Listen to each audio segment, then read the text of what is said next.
Hello, this is Jurgen Rasmussen speaking. Welcome to the Provocative Hypnosis vlog. This episode is titled How to Kill a Skeptic. So, how do you deal with a skeptical client? A client that comes in and says, I'm skeptical of this or I'm skeptical of that. Well, let's make a very basic distinction. If they're skeptical about a particular issue or about a particular claim, then by all means address it directly. Use your questioning skills, your meta-modeling skills, and ask them, skeptical about which things specifically.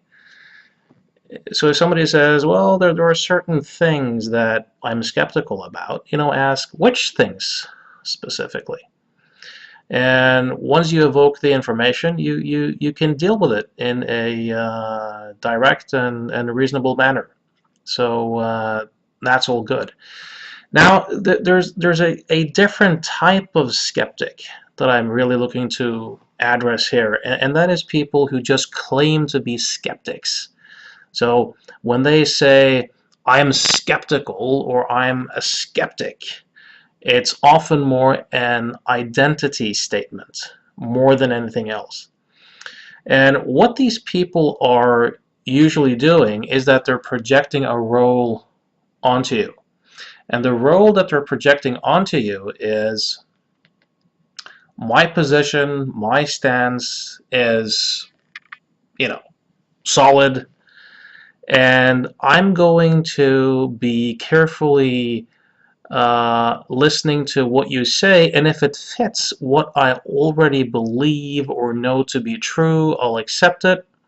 If it doesn't fit into that box, I'll automatically reject it. Now, this is somewhat problematic because it's very often their assumptions, their premises, their way of understanding, their way of thinking that is the issue at play to begin with.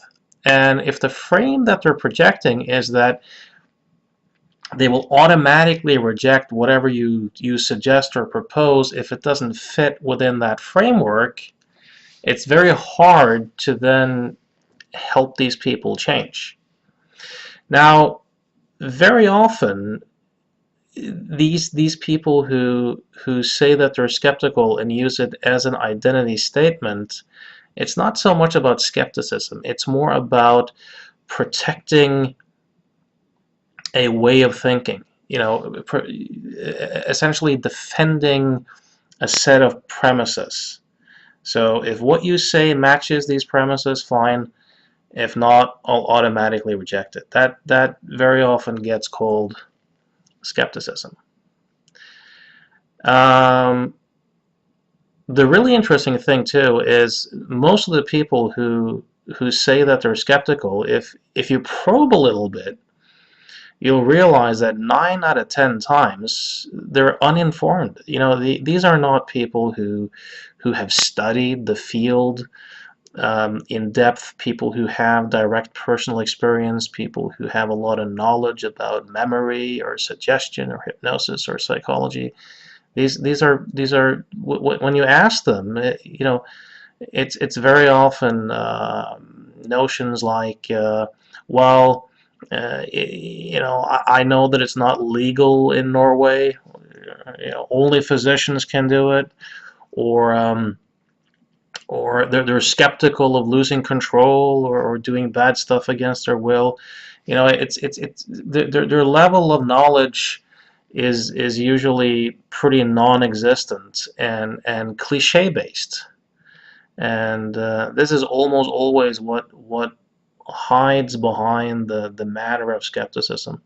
In 2 decades now, when people talk about being skeptical, rarely, very, very rarely, when I have probed them, which things specifically, have I encountered a intelligent objection or a well-reasoned objection or a objection based upon actually having direct personal experience with something, doing experiments, having done a deep dive into the literature.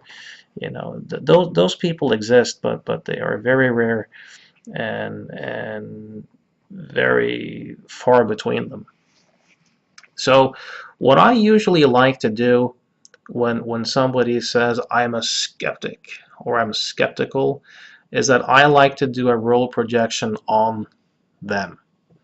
So I usually lean back in my chair and go, you know what? That's great. I haven't had a real skeptic here in a couple of years, so that's fantastic. Now, please, are you a real skeptic or are you a fake skeptic? And this question very often throws them off balance a little bit because they're not used to being met with that. And I'll elaborate by saying something like this. I'll say most of the people who claim to be skeptics aren't really skeptics.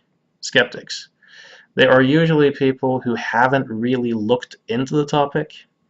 They're usually people who have uncritically accepted the regular media myths or the common notions that most people have around the topic that they've gotten from the media or from the psychiatric establishment.